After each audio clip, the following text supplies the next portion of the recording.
Hello everyone, this is CA Mukul Kedia and once again you all are welcome to the GST Crash Course. Friends आज का हमारा topic है returns under GST. Returns के provision है section 37 to 48 of central GST act and rule 59 to 84 of central GST rules. तो returns अलग अलग GST में कई तरीके के पर्सन होते हैं, सबको अलग अलग तरीके की रिटर्न फाइल करनी पड़ती है। तो सबसे पहले हम बात कर रहे हैं नॉर्मल पर्सन की। Normal person means other than TDS operator, TDS deductor, TCS, e com वो कंपोजिट डीलर या इनपुट सर्विस डिस्ट्रीब्यूटर। मतलब नॉर्मल पर्सन वो हो गया जो तीन एक्टिविटीज करता है। वो सेल के ऊपर जीएसटी कलेक्ट करता है, परचेज के ऊपर जीएसटी का इनपुट लेता है और फिर नेट इनपुट यूज करके जो नेट में लायबिलिटी आती है उतना जीएसटी कैश में पे करता है। तो इसके लिए लॉ में अलग प्रोसीजर्स है और नोटिफिकेशंस के थ्रू जो प्रैक्टिकली रिटर्न्स जारी हैं वो अलग है। तो हम दोनों को कवर करेंगे कि लॉ क्या कहता है और रिटर्न एक्चुअल में कौन सी रिटर्न फाइल हो रही है। तो सबसे पहले सेक्शन 37। सेक्शन 37 कहता है रिटर्न ऑफ आउटवर्ड सप्लाई, जिसको हम कहते हैं सेल्स की रिटर्न। इसमें जो भी आप जीएसटी कलेक्ट कर रहे हो सप्लाई के ऊपर, फिर चाहे वो सेल हो, सर्विस प्रोवाइड करना हो, कोई शेड्यूल 1 की एक्टिविटी हो, उसके लिए आप फाइल करते हैं GSTR 1। और according to law GSTR 1 monthly file होती है by the 10th of subsequent month. मतलब जनवरी की GSTR 1 होगी बाय 10th फरवरी, मार्च की GSTR 1 होगी 10th अप्रैल, अप्रैल की होगी 10th मई तक। तो हर रजिस्टर्ड पर्सन को जो भी जीएसटी कलेक्ट कर रहा है, हर नॉर्मल रजिस्टर्ड पर्सन, उसको GSTR 1 फाइल करनी होती है मंथली। फिर दूसरी रिटर्न है according to law GSTR 2 section 38 में, जिसको हम कहते हैं return of inward supply. GSTR 1 में तो हम देते हैं कि हमने क्या किस किस बिल पे जीएसटी कलेक्ट किया। इनवर्ड सप्लाई में हमारी जाती है डिटेल कि हमने क्या किया जीएसटी, हमें इनपुट मिल रहा है, हमने कौन कौन सी परचेज की, क्या कैपिटल गुड्स खरीदे, क्या सर्विसेज ली। तो उसके लिए रिटर्न फाइल होती है GSTR 2। उसके लिए लॉ के अकॉर्डिंग टाइम है 11th to 15th of subsequent month. मतलब 10th तक आप GSTR 1 फाइल करो।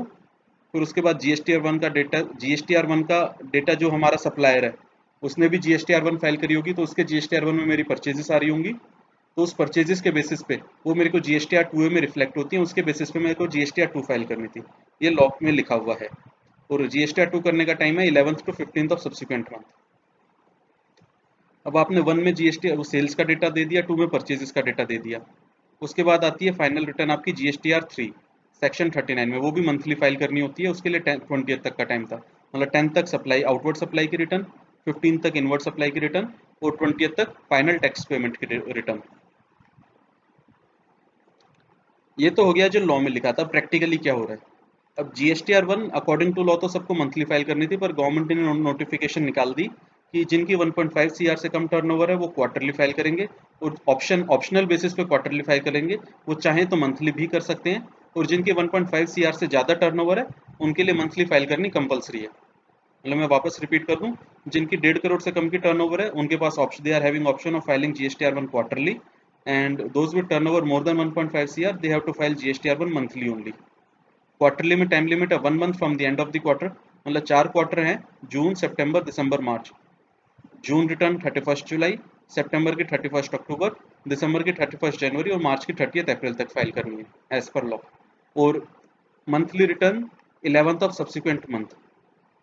अकॉर्डिंग टू लॉ तो टाइम था 10th का, और नोटिफिकेशन के थ्रू इसको एक दिन एक्सटेंड करके कर दिया 11th।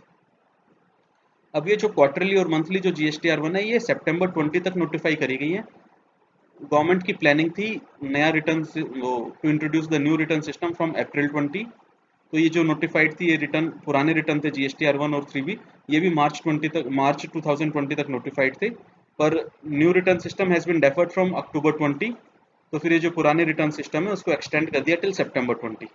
तो अभी जो हम रिटर्न फाइल कर रहे हैं वो नोटिफिकेशन के थ्रू कर रहे हैं, लॉ के अकॉर्डिंग नहीं हो रही, नोटिफिकेशन के अकॉर्डिंग हो रही है। और उसकी मंथली और क्वार्टरली दो ऑप्शन है। अब बात आ जाती है GSTR 2 की। According to the notification GSTR 2 has been deferred for the time being. आज की डेट में GSTR 2 फाइल नहीं हो रही। कब तक? ये टिल सितंबर 20 गवर्नमेंट ने GSTR 2 डेफर कर दी। मतलब खाली सेल्स की रिटर्न जा रही है GSTR 1, परचेज की कोई रिटर्न नहीं जा रही। फिर सेक्शन 39 बात करता था GSTR 3 की। GSTR 3 में हमने देखा था कि 1 से सेल्स का डेटा आना था, 2 से परचेजेस का डेटा आना था। तो परचेज की जब रिटर्न ही नहीं जा रही तो GSTR 3 भी ऑटो पॉपुलेट होकर नहीं जा सकती। तो उसके लिए government has introduced new return GSTR 3 भी। तो अब GSTR 3 भी फाइल हो रही है मंथली बेसिस पे। और उसके लिए लॉ में नोटिफाइड किया हुआ है, वो नोटिफिकेशन के थ्रू करा हुआ है टिल सितंबर 20 GSTR 3 भी अभी फाइल होंगी, और जिनकी टर्नओवर 5 CR से ज़्यादा है उनके लिए ड्यू डेट है 20th ऑफ सब्सिक्वेंट मंथ, और जिनकी टर्नओवर 5 CR से कम है, 5 करोड़ से कम है, उनके लिए 50% स्टेट्स के लिए डेट कर दी 22nd, और 50% स्टेट्स के लिए डेट कर दी 24th ऑफ सब्सिक्वेंट मंथ। मतलब GSTR 3 भी मंथली बेसिस पे फाइल होगी, 5 करोड़ से ऊपर वालों के लिए 20th तक है, और 5 करोड़ से नीचे वालों के लिए 22nd या फिर 24th। अब GSTR 1 में क्या जाता है, GSTR 1 में बिल वाइज सेल की डिटेल जाती है या कंसोलिडेटेड सेल की डिटेल जाती है। GSTR 3B में it is a summary return, जिसमें खाली टोटल फिगर्स जाती है, how much was my sales during the last month, उसके ऊपर how much GST was collected and how much is the input tax credit, and according to that I will pay GST by 20th of the subsequent month, 20th और 22nd whichever is the date। अब law में एक बहुत important government ने amendment कर दी rule 61 में कि if you have filed GSTR 3B for a particular month, then there is no need to file GSTR 3। मतलब GSTR 3B is the return according to section 39। जो section 39 में हम कई जगह पढ़ते हैं, इनपुट टैक्स क्रेडिट में भी हमने पढ़ा था कि ITC is allowed till the return for the next September is filed।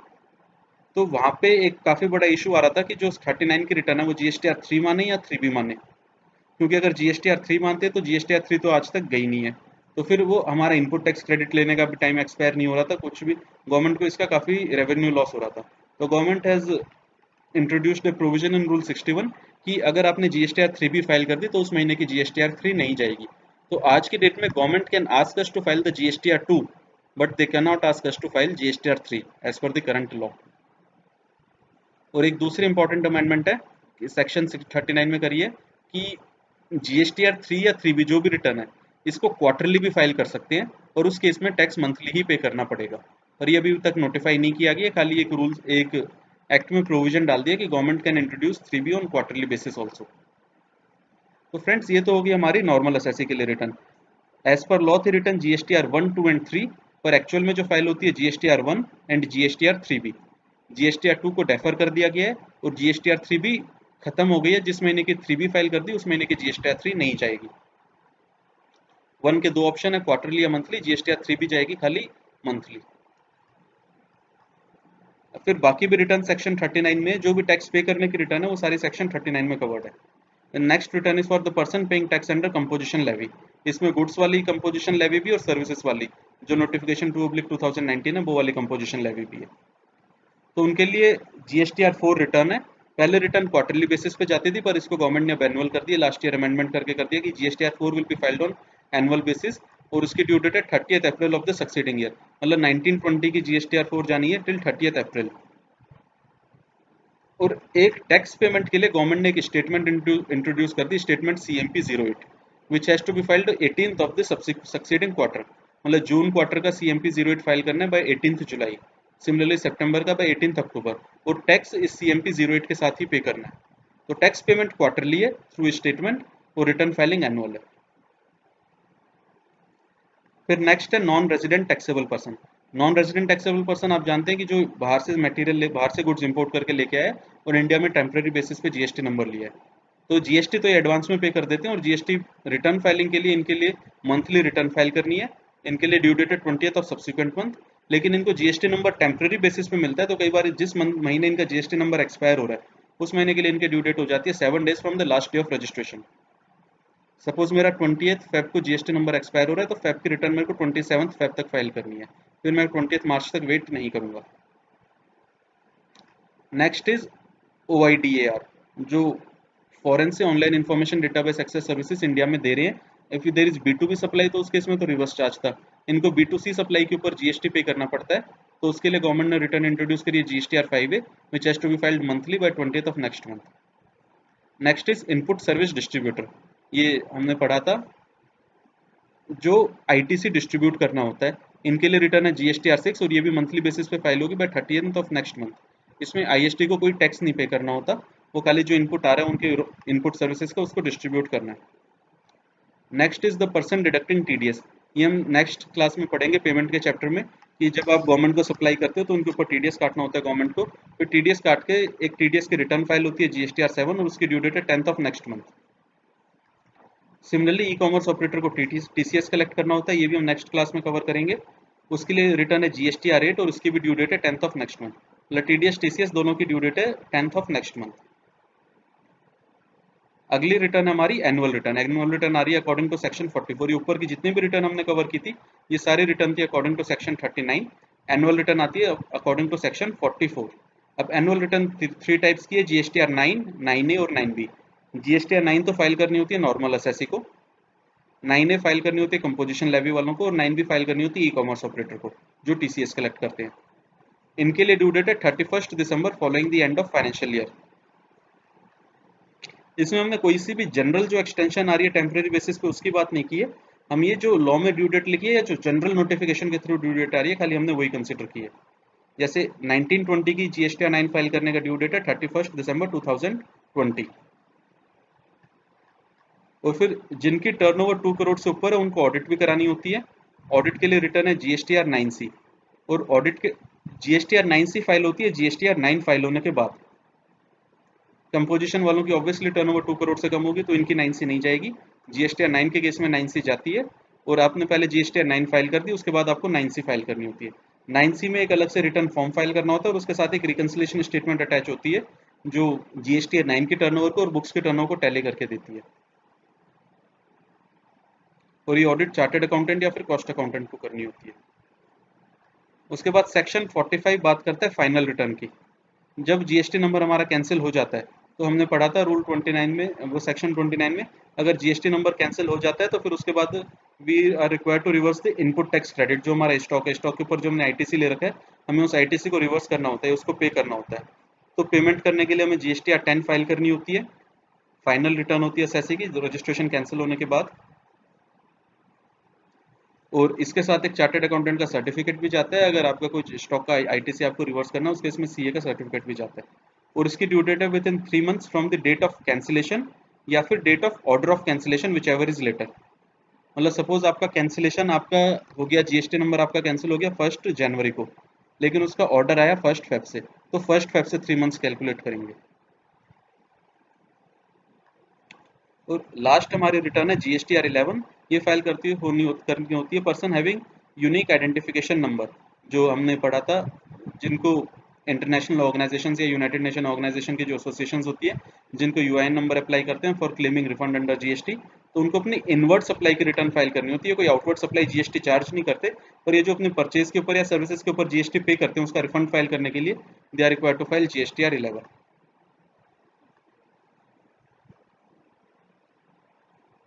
अब हमने देख ली GSTR 1। GSTR 1 होती है रिटर्न ऑफ आउटवर्ड सप्लाई। तो इसका जो GSTR 1 का डेटा है ये GSTR 2A में ऑटो पॉपुलेट होता है, GSTR 4A में ऑटो पॉपुलेट होता है, GSTR 6A में ऑटो पॉपुलेट होता है। 2A होती है नॉर्मल एसएससी के लिए जिसको GSTR 2 फाइल करनी थी एज पर लॉ, पर वो डेफर हो गई। पर GSTR 2A आज भी एग्जिस्ट करता है। तो GSTR 1 के बेसिस पे जो नॉर्मल एसएससी है उसको GSTR 2A में इनपुट आ जाता है। जो उसके वेंडर्स ने GSTR 1 फाइल करी होती है उसके बेसिस पे GSTR 2A में मेरे को अपना इनपुट दिख जाता है। सिमिलरली अगर कोई कंपोजिशन लेवी में है तो उसको 4A में इनपुट दिख जाता है। और अगर कोई इनपुट सर्विस डिस्ट्रीब्यूटर है जिसको GST आगे पास ऑन करना है तो उसको GSTR 6A में इनपुट दिख जाता है। तो मैं नॉर्मल एसएससी की यहाँ पे बात कर रहा हूँ। नॉर्मल एसएससी को अपनी सेल्स आउटवर्ड सप्लाई टैली करने के लिए GSTR 1 और GSTR 3 भी टैली करनी होती है। इन दोनों में आउटवर्ड सप्लाई सेम होनी चाहिए। और अगर ITC चेक करना है तो ITC GSTR 2A में और GSTR 3B में मैच करना होता है। 2A और 3B में ITC input tax credit on inward supply tally होना चाहिए और इन दोनों फिगर्स को हमें बुक से टैली करना होता है। ये सारा काम होता है हमारा GSTR 9 में।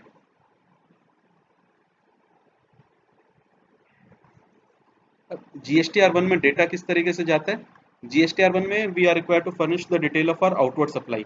तो इसमें अगर B2B सप्लाई है, B2B मतलब जहाँ पे सामने वाला जो रेसिपिएंट है वो भी रजिस्टर्ड है, उस केस में तो इनवॉइस वाइज डिटेल होती है, चाहे 100 रुपये का भी बिल क्यों ना हो, उसके में इनवॉइस वाइज डिटेल अपलोड करनी है।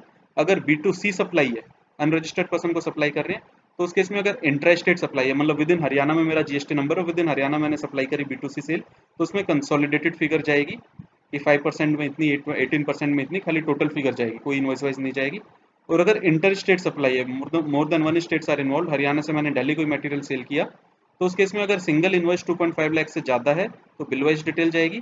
और अगर मेरे बाकी जो इनवॉइस हैं अप टू 2.5 लाख उनकी कंसोलिडेटेड डिटेल जाएगी। ये तो होगी how to furnish the detail of outward supply. फिर उसके बाद GSTR1 में डेबिट क्रेडिट नोट्स की डिटेल भी जाती है। एडवांस के ऊपर भी GST लगता है, तो जो एडवांस रिसीव किया या एडवांस एडजस्ट किया उसकी भी डिटेल जाएगी। और अगर कोई हमें अमेंड करना है, कोई इनवॉइस को, कोई डेबिट नोट को, क्रेडिट नोट को, एडवांस रिसीव को, किसी को अमेंड करना है, तो वो अमेंडमेंट भी GSTR1 में होंगी। और GSTR1 में गवर्नमेंट ने एक फैसिलिटी भी दे दी, क्योंकि ई वे बिल में भी हमारे सेल्स का डेटा जाता है, तो गवर्नमेंट ने एक फैसिलिटी दे दी कि आप GSTR1 का डेटा ई वे बिल से इंपोर्ट कर सकते हो। ये एक ऑप्शनल फैसिलिटी, आप चाहो तो अलग से अपलोड कर दो, नहीं तो ई वे बिल की साइट से इंपोर्ट कर लो। और एक्सपोर्ट ऑफ गुड्स के केस में हमें शिपिंग बिल वाइज डिटेल देनी होती है। फिर जो हमारा रिफंड होता है, अगर हमने रिफंड के चैप्टर में हम पढ़ेंगे इसके बारे में, वो रिफंड भी हमारा GSTR1 के डेटा के बेसिस पे प्रोसेस होता है। कंपोजिशन लेवी, कंपोजिशन में GSTR4 फाइल करनी थी।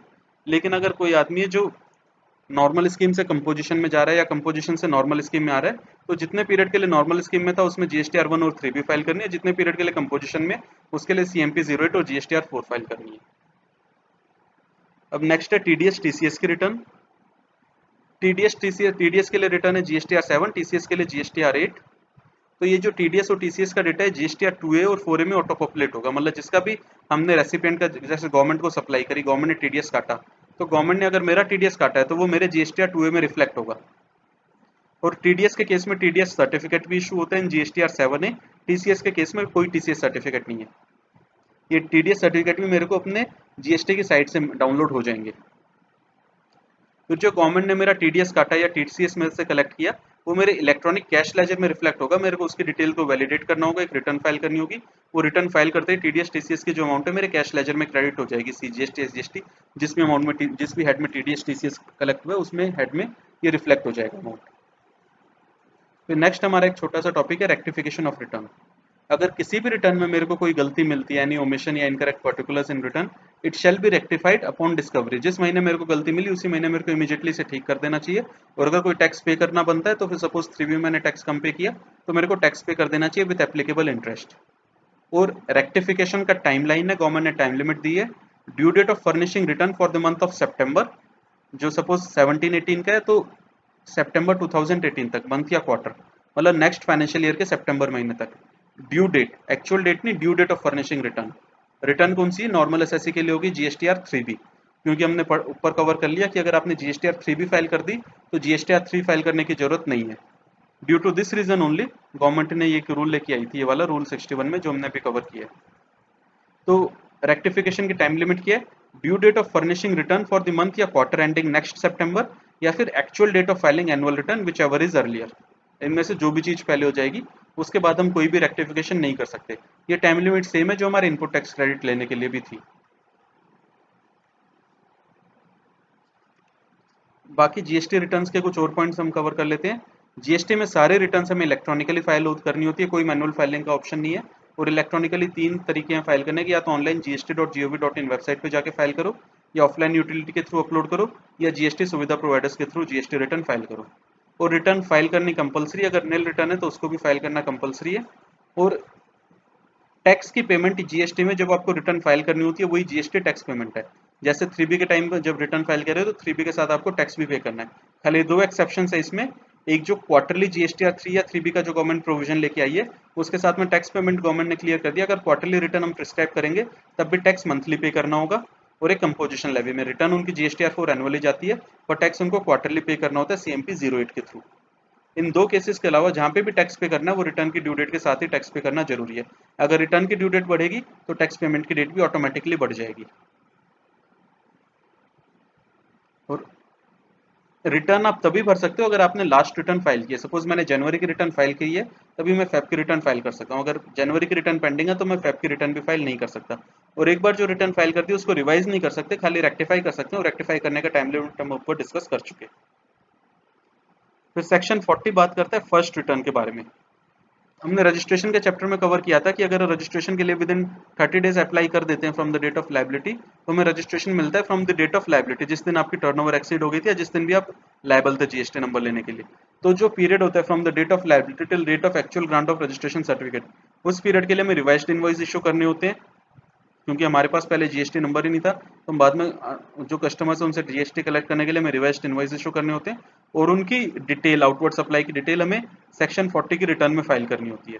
कौन से पीरियड से? From the date of liability to register to the date of grant of registration certificate. ये कोई अलग रिटर्न फाइल नहीं करनी, नॉर्मल जीएसटीआर 1 वगैरह रिटर्न सेम वही जाएगी, पर इसका एक नाम है फर्स्ट रिटर्न, जिसमें आप रिवाइज्ड इनवॉइस की डिटेल अपलोड करोगे। फिर सेक्शन 41 बात करता है provisional acceptance of input tax credit. ये जो भी हम आईटीसी जीएसटीआर 3B के थ्रू फाइल कर रहे हैं, जो भी हम अभी सेल्फ असेसमेंट बेसिस पे जो आईटीसी क्लेम कर रहे हैं, प्रोविजनली एक्सेप्टेड आईटीसी माना जाएगा and will be credited to your electronic credit ledger. और ये हम सेल्फ असेस बेसिस पे जो आउटपुट टैक्स लायबिलिटी पे कर रहे हैं, खाली उसी के लिए यूज कर सकते हैं, रिवर्स चार्ज के लिए इस आईटीसी को यूज नहीं कर सकते। फिर सेक्शन 42 और 43 ये मैचिंग रिवर्सल रिक्लेम से रिलेटेड सेक्शन है। जीएसटीआर 2, जीएसटीआर 1 और जीएसटीआर 2 की मैचिंग के बारे में सेक्शन बात करते हैं। ये क्योंकि सेक्शन जीएसटीआर 2 अभी डेफर कर दी, तो ये सेक्शन भी अभी एक्टिव नहीं हुए, अभी एप्लीकेबल इफेक्टिव नहीं हो रखे, और खाली इनका प्रोसेस समझ लेते हैं, लॉ क्या कहना चाह रहा था, क्या प्रोसेस था लॉ का, क्या इंटेंशन थी। जीएसटीआर 1 में हमें इनवॉइस वाइज डिटेल अपलोड करनी थी, तो उसका डेटा रेसिपिएंट को जीएसटीआर 2 में कम्युनिकेट हो जाता है। अब रेसिपिएंट के पास चार ऑप्शन थे, या तो उस डेटा को एक्सेप्ट कर ले, या उसको रिजेक्ट कर ले, अगर उसका इनवॉइस नहीं है परचेज का तो उसको डिलीट कर दे, एंट्री को रिजेक्ट कर दे, या फिर अगर कुछ गलती है तो उसको मॉडिफाई करे, या सपोज कोई एंट्री आई नहीं रही परचेज की, तो रेसिपिएंट उसको ऐड भी कर सकता है, अपने ऐड करके अपनी जीएसटीआर 2 फाइल कर देगा इनवॉइस वाइज डिटेल के थ्रू। फिर अगर सपोज अगर एक्सेप्ट कर ली रेसिपिएंट ने, तब तो कोई इशू नहीं है, सप्लायर रेसिपिएंट दोनों की रिटर्न सही मानी जाएगी। पर अगर रेसिपिएंट ने कोई भी चेंज किया, रिजेक्ट करा, मॉडिफाई किया या फिर ऐड करी एंट्री, तो एक मैसेज पॉपअप होगा सप्लायर के पास, और सप्लायर को ऑप्शन दिया जाएगा कि रेसिपिएंट के अकॉर्डिंग ये एंट्री ऐसे होनी चाहिए। तो अगर सप्लायर को लगता है कि नहीं मेरे से गलती हो गई थी, रेसिपिएंट सही बोल रहा है, तो उसको एक्सेप्ट कर लेगा और फिर दोनों की रिटर्न अकॉर्डिंगली मॉडिफाई हो जाएगी। लेकिन सप्लायर को लगता है कि नहीं मेरी रिटर्न ही सही थी, ये गलत कर रहा है, तो सप्लायर उसको चेंज रिजेक्ट कर देगा। तो इसमें बेसिकली क्या होगा, जो जीएसटीआर 1 में सप्लायर जो इनवॉइस अपलोड कर रहा है, रेसिपिएंट को उनका इनपुट मिल जाएगा, और बाकी जो रेसिपिएंट ने अपनी मर्जी से इनपुट अपलोड कर दिए, जिसका सप्लायर ने एक्सेप्ट नहीं किया, वो रेसिपिएंट की मैच नहीं होंगे, वो इनपुट आईटीसी मैच नहीं होगी, फिर वो रेसिपिएंट की आउटवर्ड सप्लाई में ऐड हो जाएगा, और उसको रेसिपिएंट को उसके बाद सब्सिक्वेंटली जीएसटी पे करना पड़ेगा विद इंटरेस्ट। और फिर आगे जाके सपोज 2 महीने बाद सप्लायर उस इनवॉइस को ऐड कर देता है, तो रेसिपिएंट को उसका इनपुट मिल जाएगा, और जो इंटरेस्ट पे किया था पहले उसका रिफंड हो जाएगा। और सेम सेक्शन 42 तो बात करता है इनपुट टैक्स क्रेडिट की, कि जो जीएसटीआर 1 में जो मैंने सेल अपलोड की है, वही जीएसटीआर 2 की परचेज से मैच होनी चाहिए। सेक्शन 43 बात करता है क्रेडिट नोट की, कि जो सप्लायर ने क्रेडिट नोट इशू करके जीएसटीआर 1 में जो जो जीएसटी की लायबिलिटी कम की है, वो लायबिलिटी तभी कम मानी जाएगी अगर रेसिपिएंट उसको जीएसटीआर 2 में क्रेडिट नोट को एक्सेप्ट करता है, मतलब रेसिपिएंट उसके according corresponding input tax credit को रिवर्स कर देता है, तो उसी केस में सप्लायर का वो क्रेडिट नोट का वैलिड माना जाएगा। अगर रेसिपिएंट ने रिजेक्ट कर दिया क्रेडिट नोट, तो वो क्रेडिट नोट का जो जीएसटी पोर्शन है वो सप्लायर की लायबिलिटी में वापस ऐड हो जाएगा। तो सेम ही सेक्शन 42 बात करता है आईटीसी की, 43 बात करता है क्रेडिट नोट की। ये जीएसटी 1 और 2 की मैचिंग से रिलेटेड सेक्शन है, और आज की डेट में ये सेक्शन इफेक्टिव अभी नहीं है, अभी खाली जीएसटी 2 से मैचिंग पॉसिबल है, 2 रिटर्न जा ही नहीं रही। फिर एक गवर्नमेंट ने एक नया सेक्शन इंट्रोड्यूस किया, सेक्शन 43 है। ये सेक्शन तो जीएसटी लॉ में 2 साल पहले आ गया था, सेंट्रल जीएसटी अमेंडमेंट एक्ट 2018 के टाइम पे, पर ये सेक्शन आज तक इफेक्टिव नहीं किया गया है। ये सेक्शन जो न्यू रिटर्न फाइलिंग सिस्टम जो गवर्नमेंट इंट्रोड्यूस करना चाह रही है, जो बार बार डेफर हो रहा है, ये उससे रिलेटेड सेक्शन है। ये इस सेक्शन में गवर्नमेंट ने क्लियर कर दिया कि जो आउटवर्ड सप्लाई की रिटर्न है उसका हम प्रोसेस प्रिस्क्राइब करेंगे, और जो रेसिपिएंट होगा उसको भी अपनी इनवर्ट सप्लाई की डिटेल वेरीफाई या वैलिडेट करनी पड़ेगी प्रिस्क्राइब्ड फॉर्म में।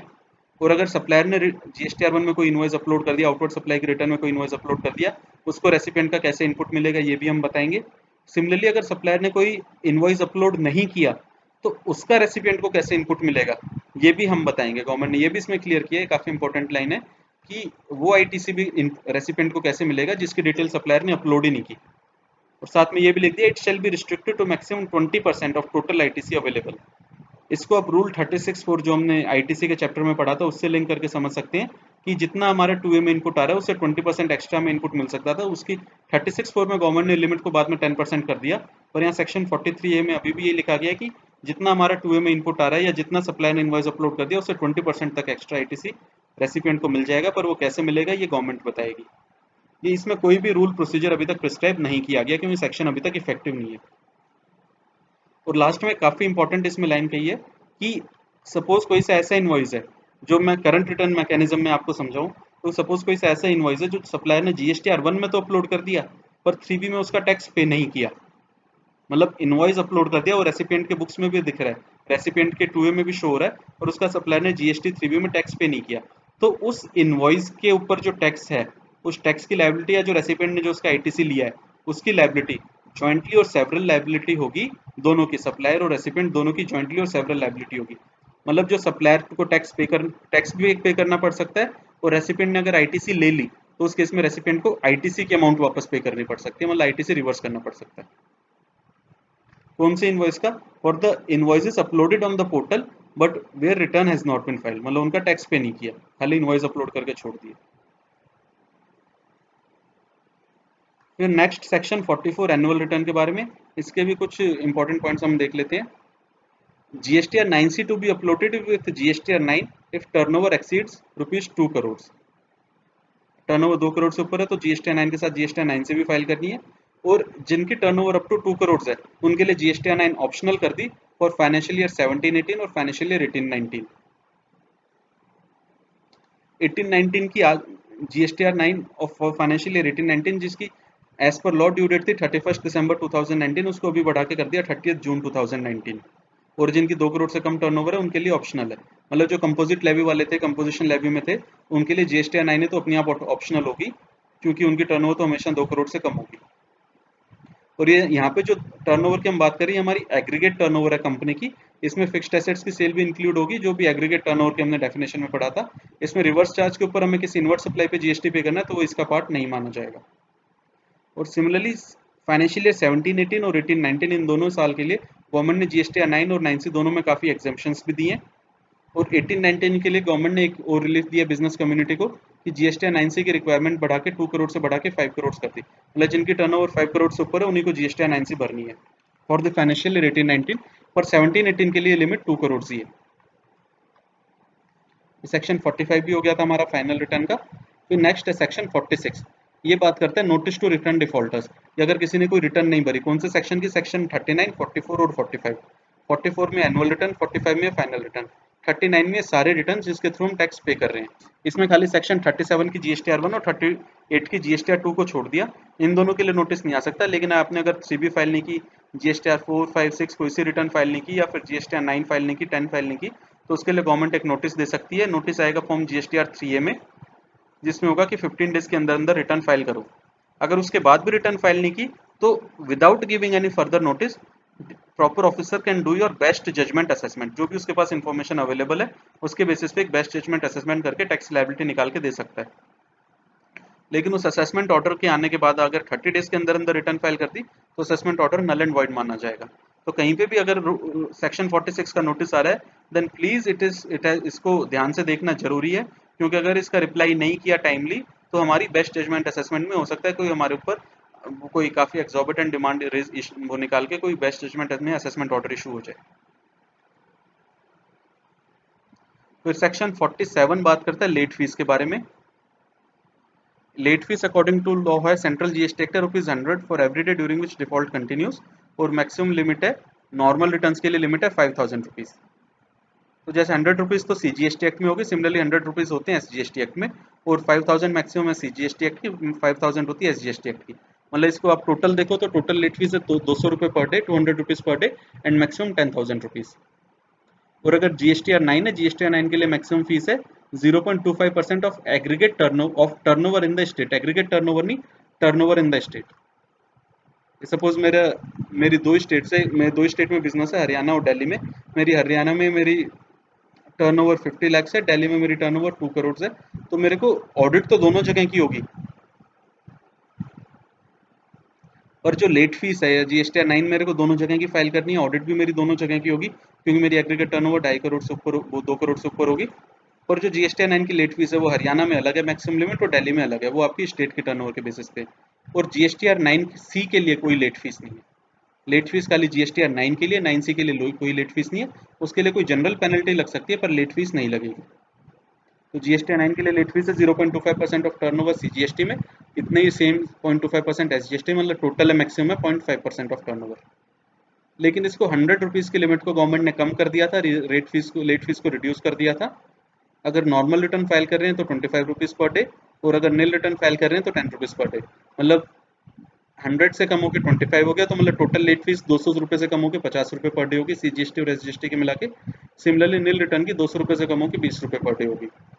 और लेकिन ये जो लेट फीस कम की है GSTR 9 और 10 पे एप्लीकेबल नहीं है। GSTR 9 एनुअल रिटर्न के लिए और GSTR 10 फाइनल रिटर्न के लिए आज भी लेट फीस है 100 रुपीज़ पर डे। बाकी रिटर्न के लिए 25 रुपीज़ या 10 रुपीज़ पर डे। और इसके अलावा अगर रिटर्न टाइम पे नहीं भरते, तो अगर सपोज 2 महीने की रिटर्न नहीं फाइल करी, तो गवर्नमेंट ई वे बिल को ब्लॉक कर सकती है। और अगर 6 महीने तक की रिटर्न फाइल नहीं की, तो वो GST नंबर भी कैंसिल हो सकता है। ये दोनों कॉन्सिक्वेंसेज हम पुराने चैप्टर्स में कवर कर चुके हैं। नेक्स्ट है सेक्शन 48 GST प्रैक्टिशनर के। सपोज कई बिजनेसमैन है जो GST का नहीं समझ में आता, उनको GST के रूल्स वगैरह नहीं समझ में आते, रिटर्न फाइल नहीं कर पाते, तो गवर्नमेंट ने उनको एक फैसिलिटी दे दी GST प्रैक्टिशनर की, कि आप किसी एक आदमी को ऑथराइज कर दो कि आपके भी आपको रिटर्न फाइल कर दे, टैक्स पे कर दे, रिफंड फाइल कर दे, ई बिल जनरेट कर दे, और भी कई काम है जो GST में आपके भी पे कर दे वो असेसी। अब इसमें एक चीज क्लियर कर दूं, जो भी कंसल्टेंट होते हैं, जो नॉर्मल चार्टर्ड अकाउंटेंट हो गया, एडवोकेट से हो गया, या और कोई कंसल्टेंट हो गया GST का, वो सारे GST प्रैक्टिशनर नहीं है। वो आप रिटर्न जो फाइल कर रहे हो वो असेसी के बिहाफ पे फाइल कर रहे हो, या वो असेसी के ही DSC और OTP से फाइल करती है, वो assessee as good as according to law वो रिटर्न असेसी ही फाइल कर रहा है। GST प्रैक्टिशनर अलग से पर्सन होते हैं, जिनको हमें GST की साइट पे जाके अपने बिजनेस GST नंबर के साथ उनको ऐड करना होता है।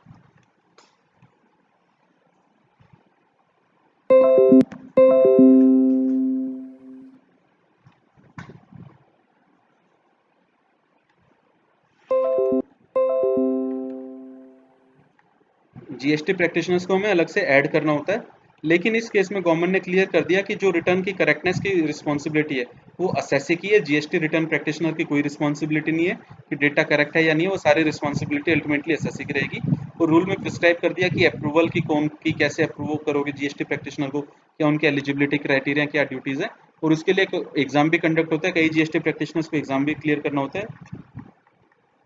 और कई बार अगर कोई स्टेटमेंट GST प्रैक्टिशनर फाइल कर रहा है, तो उसके लिए कंफर्मेशन भी लेती है गवर्नमेंट रजिस्टर्ड पर्सन से, मेल या SMS पे, कि ये आपके भी पे ये स्टेटमेंट फाइल करिए, अगर आप वो अप्रूव करते हैं तो फिर वो मानी जाएगी।